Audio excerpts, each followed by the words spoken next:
ഞാൻ എൻ്റെ പ്രയാസങ്ങളും ഞാൻ ആരോടും സംസാരിക്കാറില്ല. കമ്മ്യൂണിസ്റ്റ് പാർട്ടിയും BJP ആയിട്ടുള്ള ധാരണയാണ് ഇന്ന് കാണാൻ കഴിയും.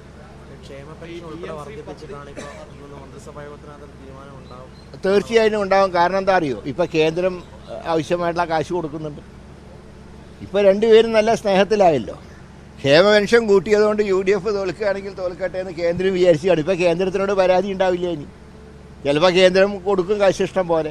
എനിക്കും അങ്ങനെയും ചില വിവരങ്ങൾ കിട്ടിയിട്ടുണ്ടായിരുന്നു. കേന്ദ്രം കൈ അയച്ച് സഹായിക്കാൻ പോവാണ്, ഇനി ഇഷ്ടം പോലെ കാശ് കൊടുക്കാനുള്ള സമയം. പക്ഷേ ജനങ്ങൾക്ക് ഇതൊക്കെ അറിയാം. ഇലക്ഷൻ്റെ തലേന്ന് കഴിഞ്ഞ കണക്ക് കിറ്റ് കൊടുത്ത് പറ്റിച്ച പോലെ ഇനി അത് നടക്കില്ല.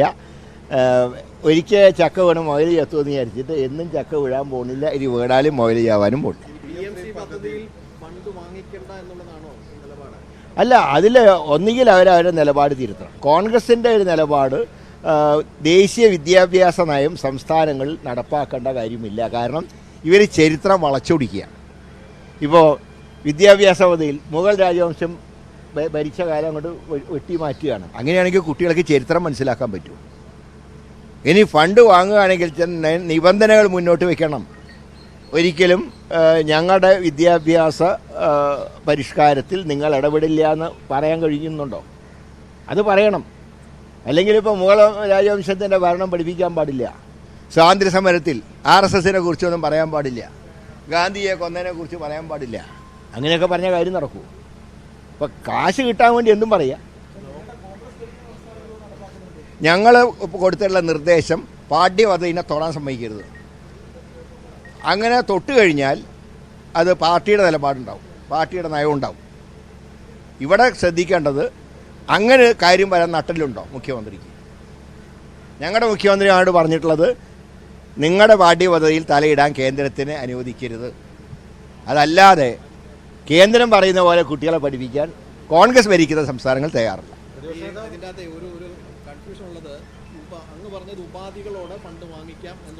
ഈ ഉപാധികൾ കേന്ദ്രം സമ്മതിക്കട്ടെ, എന്നിട്ട് നമുക്ക് അന്ന് പറഞ്ഞാൽ മതിയല്ലോ.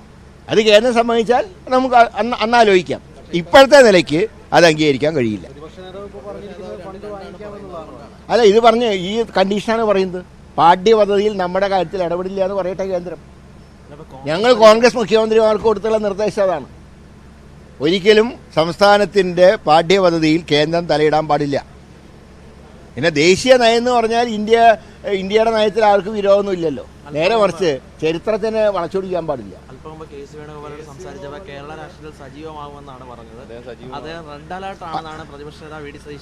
അല്ല, അത് ഞാൻ പറയട്ടെ. അദ്ദേഹം കേരളത്തിന്റെ ഭാഗമല്ലേ. എന്ത് അഖിലേന്ത്യയാണെങ്കിലും കേരളത്തിലല്ലേ പ്രവർത്തിക്കുന്നേ. അപ്പോൾ സ്വാഭാവികമായിട്ടും കേരളത്തിന്റെ കാര്യത്തിൽ അദ്ദേഹത്തിന് താല്പര്യം ഉണ്ടാവും. നാളെ കേരളത്തിൽ കോൺഗ്രസ് അധികാരത്തിൽ വന്നാൽ അതിൻ്റെ ക്രെഡിറ്റ് അദ്ദേഹത്തിനും കൂടിയല്ലേ. അപ്പോൾ സജീവമാവണമല്ലോ.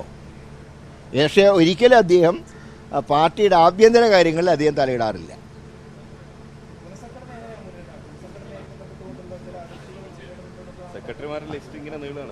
അല്ല, അതിന് ഇപ്പോൾ സെക്രട്ടറിമാരുടെ ലിസ്റ്റ് പഞ്ചായത്ത് ഇലക്ഷൻ പ്രഖ്യാപിക്കാൻ പോകാൻ 2-ാം തീയതി.